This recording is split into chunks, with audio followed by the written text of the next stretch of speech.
Hola y bienvenidos al podcast Work Comp Talk, un podcast que educa a todos los trabajadores lesionados aquí en California.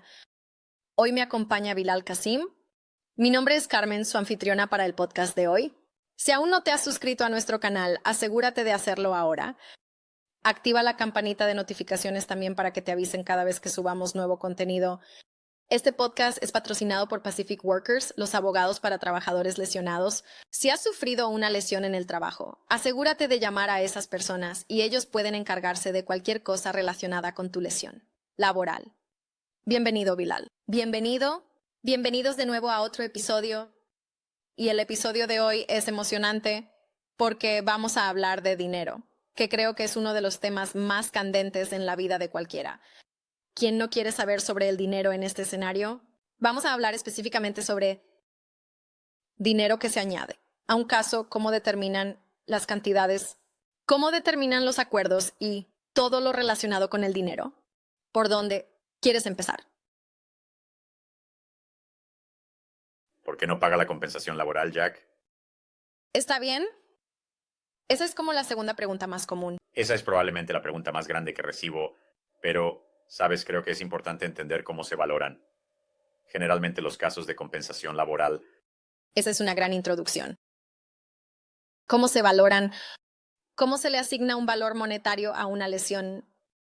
Así que, un poco de historia sobre esto, y acabamos de hacer otro video sobre esto, ya sabes, la historia de la compensación laboral. Básicamente, hace mucho tiempo, los empleados intercambiaron el derecho a demandar a sus empleadores en la corte civil por compensación laboral, y la idea era que pudieras negociar sin tener que demostrar la culpa. Esencialmente un sistema de entrega de beneficios sin culpa, y así la idea era reducir la cantidad de daños que los empleadores podrían tener que pagar, pero también hacer que sea un sistema donde sea más conveniente para el empleado recuperar atención médica y beneficios por salarios perdidos y cosas así, debido a lesiones que ocurrieron en el trabajo. Así que, debido a eso, los daños se establecieron realmente por estatuto. Tienes cosas como discapacidad permanente, discapacidad temporal, tienes atención médica gratuita, y todos estos servirían en lugar de los daños que verías en un caso de negligencia, como en la corte civil, que son cosas como dolor y sufrimiento, futuras ganancias perdidas y cosas así. ¿Cómo me hiciste llorar? Te voy a demandar y quiero dinero por las lágrimas que he derramado. Sí, eso, entre otras cosas. O el hecho de que estoy en dolor todo el tiempo y ya no puedo hacer las cosas que amo y cosas así. Y así realmente los daños estaban limitados por eso. Y al limitar esos daños, y la legislatura creó una estructura para, esencialmente, a qué beneficios tienes derecho y cómo se calculan esos beneficios. Entendido, en cierto sentido. Casi tiene sentido, porque si aún tuvieras que llevar esto, digamos que estoy llevando a mi jefe a un caso civil, realmente tengo que trabajar duro incluso para probar mi caso, y no hay garantía de que pueda ganar.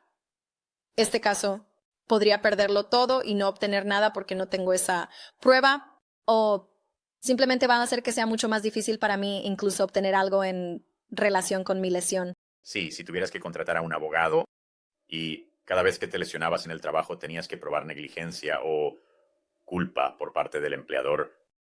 Quiero decir, hay muchos casos donde es fácil, especialmente lo que vemos en la oficina, pero también hay muchos casos donde ocurren accidentes genuinos y nadie estaba particularmente culpable, ¿verdad? Y en esos accidentes, si no tuvieras un sistema de beneficios que te cubriera sin, ¿sabes? Si no hay culpa involucrada, podrías estar realmente en problemas. Sí, eso sería una pena. Está bien, así que en cierto sentido fue algo bueno que esto sucediera. Sí, lo es. Sabes, desafortunadamente, como en todas las cosas en las que está involucrado el seguro, se trata más de recortar costos que de ofrecer beneficios, ¿verdad? Tienes a una empresa con fines de lucro, que son las compañías de seguros involucradas en lo que se supone que es un sistema de entrega de beneficios sin culpa. Y el sistema de entrega es importante porque se supone que debe ser para el beneficio del trabajador lesionado. No se supone que sea así. Algo que es litigioso, donde la gente está peleando por ahorrar costos y recortar gastos con el tiempo. ¿Verdad? Bueno, eso apesta. Siempre tiene que haber algún tipo de parte involucrada, que solo se beneficie por lucro. En este caso. Entonces, en aquellos días, renunciaron al derecho de demandar a tu jefe cuando te lesionas, porque se supone que debes ser atendido A través de esta nueva ley que llamamos, o este nuevo sistema llamamos compensación para trabajadores, ¿cómo entra en juego la monetización por una lesión? Sabemos que la discapacidad permanente tiene ciertas calificaciones. ¿Puedes explicar esas calificaciones y cómo entra en juego esto? Claro, así que hay dos diferentes, supongo, términos que se utilizan comúnmente para el monto del acuerdo, y eso generalmente se usa de manera intercambiable, donde alguien dice que tiene una calificación de discapacidad permanente o de incapacidad total, y es importante entender la distinción de que una calificación de discapacidad total es un porcentaje que un médico te da basado en un diagnóstico o en una cantidad limitada de función que tienes en una parte específica del cuerpo. Ese número, ese porcentaje, luego se ajusta por varios factores. Hay uno que se llama ajustador de capacidad de ingresos futuros disminuida. Hay una variante ocupacional y luego tu edad obviamente afecta. Eso que es una calificación de discapacidad permanente, y entonces tomas una calificación que te da un médico, una calificación de discapacidad total, y esa puede ajustarse hacia arriba o hacia abajo según esas cosas. Entonces, por ejemplo, si eres un trabajador de la construcción que tiene 22 años, tu calificación podría ajustarse hacia arriba dependiendo de la parte del cuerpo, basado en el hecho de que eres un trabajador de la construcción, así que tienes un trabajo bastante físico. Pero luego puede ajustarse hacia abajo nuevamente porque eres tan joven que hay una posibilidad de que puedas rehabilitarte significativamente. Quizás no en ese trabajo, pero en otro trabajo porque eres más joven y maleable. En comparación si eres, digamos, un oficial de la ley de 55 años, tienes un trabajo extremadamente físico. Tienes 55 años, así que la posibilidad de que vuelvas a reeducarte o rehabilitarte en el mercado laboral es bastante escasa a la importancia que necesitarías para mantenerte a ti mismo o a tu familia, y así tu calificación de discapacidad se ajustaría probablemente significativamente hacia arriba. Sí, y luego cuando piensas en la parte del cuerpo, eso también importa. ¿Sabes? Un trabajador de oficina que pierde una pierna puede no verse tan afectado como un conserje, un trabajador de la construcción, un plomero o lo que sea, o un repartidor. Repartidor, ¿verdad? Usos, sí. Cuando miras la parte del cuerpo, la edad y el tipo de trabajo en el que están, la calificación que da el médico se ajusta hacia arriba o hacia abajo según esos factores, y luego ese porcentaje final es lo que se utiliza para calcular el valor de tu discapacidad permanente. Interesante.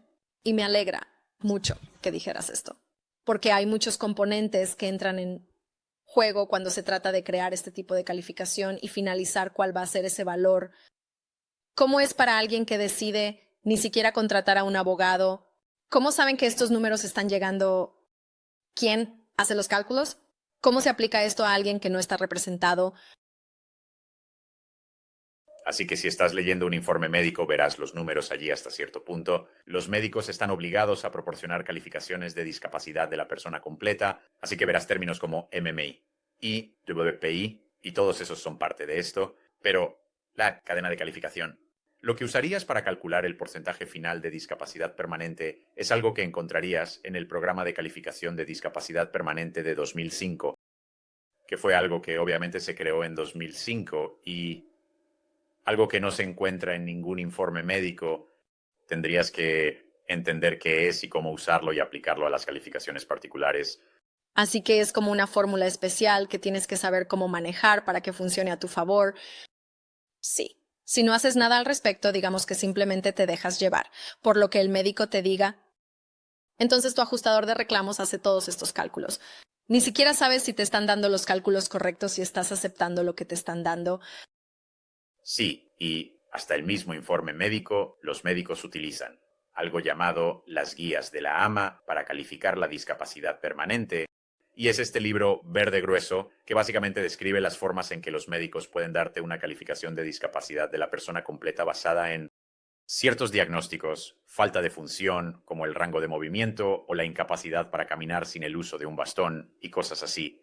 Así que si quisieras intentar determinar si el médico te está dando una calificación justa de discapacidad de la persona completa, tendrías que entender qué sección de las guías están aplicando, qué partes del cuerpo, qué tablas, si el porcentaje es preciso para todas esas cosas. Así que, ¿alguna vez lo arruinan todo el tiempo?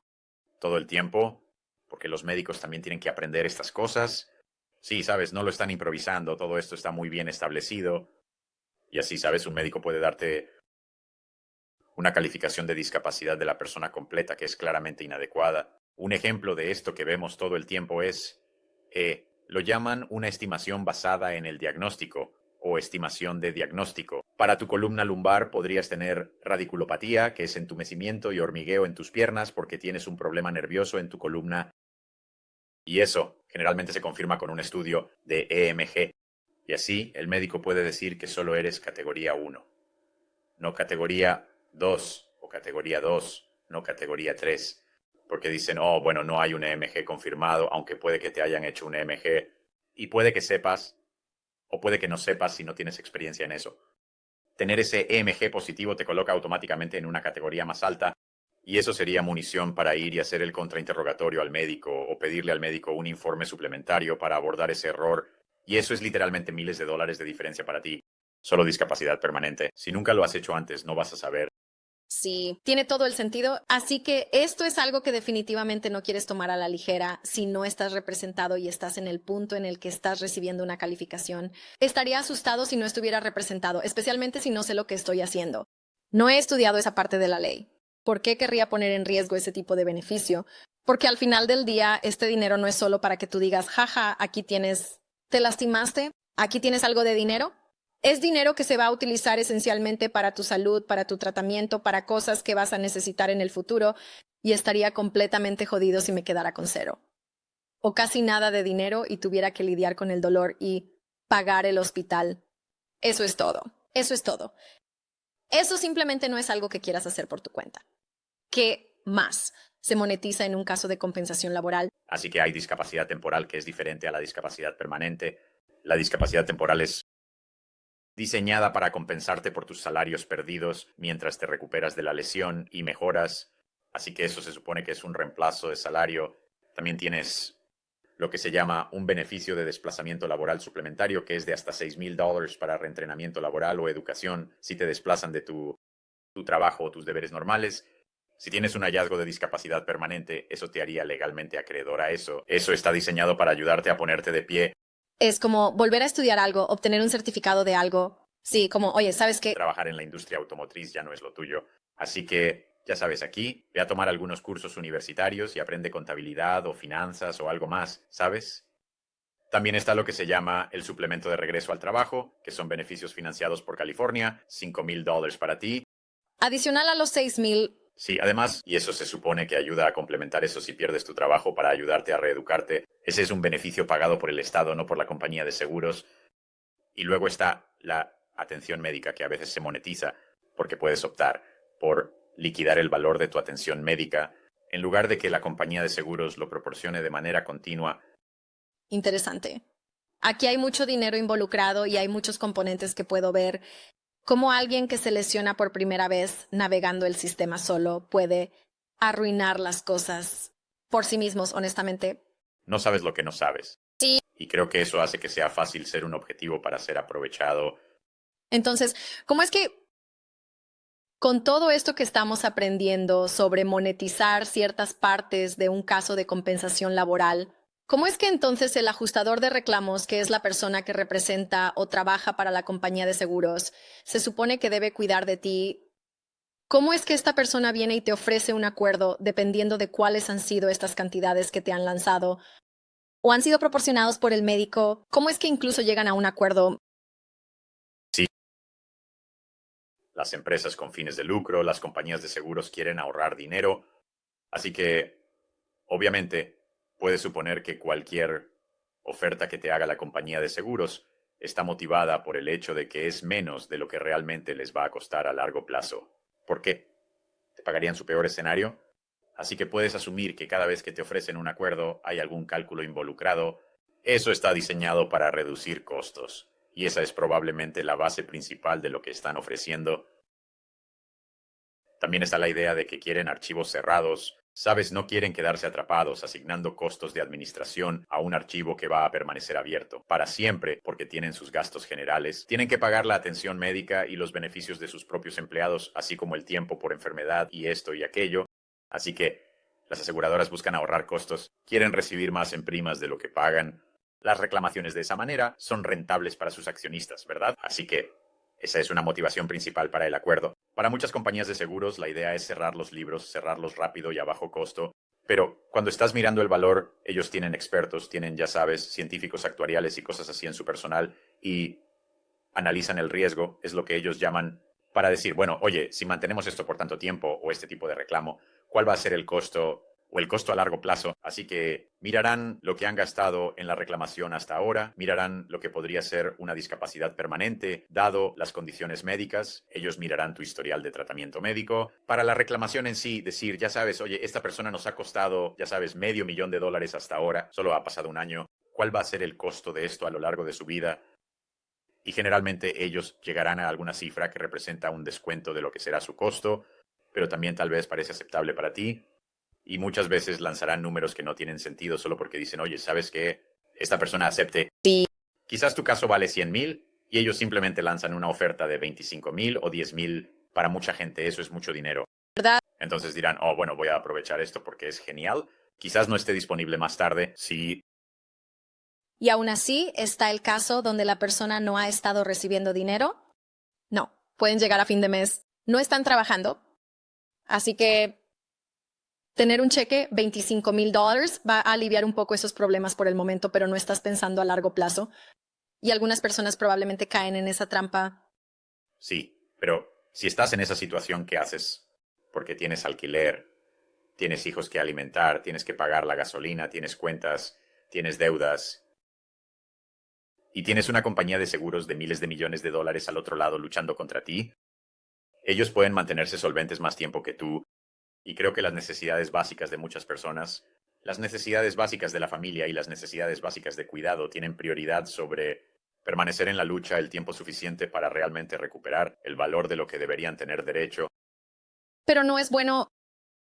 No, pero hay la realidad de esto, creo. Y desafortunadamente es un sistema lento y desafortunadamente creo que muchas personas se ven en una posición donde no pueden luchar, ¿verdad? Pero también tenemos clientes, y lo he visto en otros casos, donde las personas están dispuestas a mantenerse en la lucha. Ellos tienen, sabes, potencialmente una póliza de discapacidad a largo plazo o pueden acceder a la discapacidad estatal o, ya sabes, tienen un cónyuge que está trabajando y puede cubrir, ya sabes, sus gastos mensuales, para que tengan la paciencia y la capacidad de hacer lo que se necesita para realmente asegurarse de que a largo plazo están obteniendo todo lo que podrían. Entonces, de los $25,000 de acuerdo inicial que alguien puede haber recibido, pero aún así decidieron, ¿sabes qué? Estoy en esto por la lucha y quiero que me compensen por lo que merezco. ¿Cuáles han sido algunas de esas diferentes cantidades y cambios que has visto ayudando a trabajadores lesionados? Tengo un caso actual. La oferta fue cero. La última oferta que hicieron fue de más de $500,000. Ha habido casos, claramente, donde ha pasado de, ya sabes, 0 o $5,000 o $10,000 a, ya sabes, 150, 200 o más, fácilmente. Son muchos de esos casos. En otros casos, he visto uno en particular que fue de 40, lo resolvimos por 180. Así que diría que más a menudo que no, probablemente la mayoría de las veces, los clientes vienen a nosotros con un caso denegado o una oferta de acuerdo muy baja. Por lo general, superamos esas ofertas por un gran margen para los clientes. Así que, nota para mí mismo, nunca aceptes la primera oferta. No, y muchas veces es una medida, ¿verdad? Es como, ¿cuál es tu temperatura? ¿Cuánto estás dispuesto a pelear? ¿Y cuán codicioso? ¿Creen que aceptarás una cantidad baja solo para irte rápido? Y se basa en la ciencia y mantienen muchos datos. Las compañías de seguros pueden mirar y ver cuánto pagan en promedio por este tipo de reclamos y cosas así. Y creo que los ajustadores están motivados para que las cosas se resuelvan y tienen un cierto nivel. Lo llaman autoridad de escritorio o autoridad de campo para muchos ajustadores, donde a un nivel básico tienen límite de autoridad para acuerdos donde no tienen que hablar con su jefe y sube hasta una cierta cantidad. Ese número podría ser como 25 o $50,000. Y por eso verás que los ajustadores suelen mencionar números en ese rango porque no tienen que pedirle a nadie eso. Es solo dinero que tienen como autoridad dentro de su puesto. Cuando comienzas a manejar cantidades más grandes, entonces eso típicamente recibe más atención de arriba y esas cantidades necesitan ser aprobadas. Necesitan calcular el valor y pedir permiso, cosas así, y justificar por qué van a ofrecer esa cantidad. Así que Típicamente, verás que ese rango bajo se menciona mucho, solo porque eso es lo que el ajustador tiene como su poder por sí solo. Eso es una locura. Quiero decir, estoy muy contento de que estemos hablando de esto, porque ¿cómo más podría un trabajador lesionado conocer esta información si no se está proporcionando por ahí? Y como dijiste, sí, puede que haya un libro gordo verde por ahí y no es verde. Huevos y jamones de Dora. Sus. Pero, ¿sabes? La única manera de resolver esto es sentándote con un abogado y haciendo estas preguntas. Y muchas personas tienen miedo. Los abogados, no te van a morder. Los abogados hacen consultas gratuitas. Si están tratando de cobrarte, entonces eso no está bien. Por lo general, la mayoría de las consultas son gratuitas cuando se trata de un reclamo de compensación para trabajadores, así que no hay razón para que no te armes con las herramientas necesarias para que puedas, ya sabes, defiéndete solo si ese es el camino que estás tratando de tomar. Sí, creo que si vas a un abogado no te van a morder. Como dijiste, te darán una evaluación bastante decente. La mayor parte del tiempo, para ser 100% sincero, no podemos decirte cuánto vale tu caso. No podemos decirte toda. La información que probablemente quieras saber desde el principio, así no es como funciona la compensación para trabajadores, pero podemos darte una buena idea, solo mirando lo que ha pasado hasta ahora para decirte, oye, te están engañando o, ya sabes, oye, mira, de hecho, han estado haciendo bastante bien para ti. Sabes, tu doctor es genial, te han estado pagando tus beneficios a la tasa correcta, cosas así. Así que, por supuesto, eso no tiene costo. Interesante. Así que ahí lo tienes. Estos son todos los tipos de supongo monetarios. Puedes añadir a una lesión laboral si has estado involucrado en una lesión en el trabajo. Incluso, para la cosa más mínima que pienses, sí, realmente no importa. Como dijo Bilal, no es necesariamente el acuerdo que vas a obtener después de los hechos. Es más así. Entonces, ¿cómo estás? ¿Cómo están llegando tus beneficios mientras te recuperas de tu lesión, mientras estás atrapado en casa? Se supone que debes recibir algún tipo de beneficios cuando se trata de dinero. Y, por supuesto, si vienen contigo y tratan de llegar a un acuerdo por una cantidad de dinero, hay tantos componentes que entran en juego. Hay algo más que se añada. Con el dinero, Sí, a veces. Las personas tienen gastos médicos de su propio bolsillo, así que si un caso fue denegado y tuviste que pagar tu propio seguro para obtener atención médica, podrías tener algunas facturas médicas o, en el caso de que la compañía de seguros no esté haciendo lo que se supone que deben hacer, puede que hayas tenido que ir a tu doctor, incluso en un caso admitido, para que te hicieran algo, sí, así que podrías necesitar un reembolso por eso. Recetas o incluso, ya sabes, procedimientos médicos y cosas así. También vemos el kilometraje médico, donde las personas tienen derecho a un reembolso por el kilometraje de sus viajes hacia y desde citas médicas, farmacias, terapia física, cosas así. Eso generalmente también se incluye. Y luego, por supuesto, hay penalizaciones y sanciones. Sabes, a menudo obtenemos grandes cantidades de dinero añadidas a los casos solo porque atrapamos a la compañía de seguros haciendo algo que no se suponía que debían hacer. oh, está bien, esa va a ser otra conversación para otro tema. Penalizaciones y sanciones contra las compañías de seguros porque están haciendo algo mal. Suena interesante. Asegúrate de estar atento a nuestro canal de YouTube. Síguenos también en TikTok. Estamos en todas partes en las redes sociales. Mantente al tanto de esas notificaciones para que te avisen cada vez que subamos un nuevo episodio. Muchas gracias por sumergirte en esta conversación conmigo, Bilal.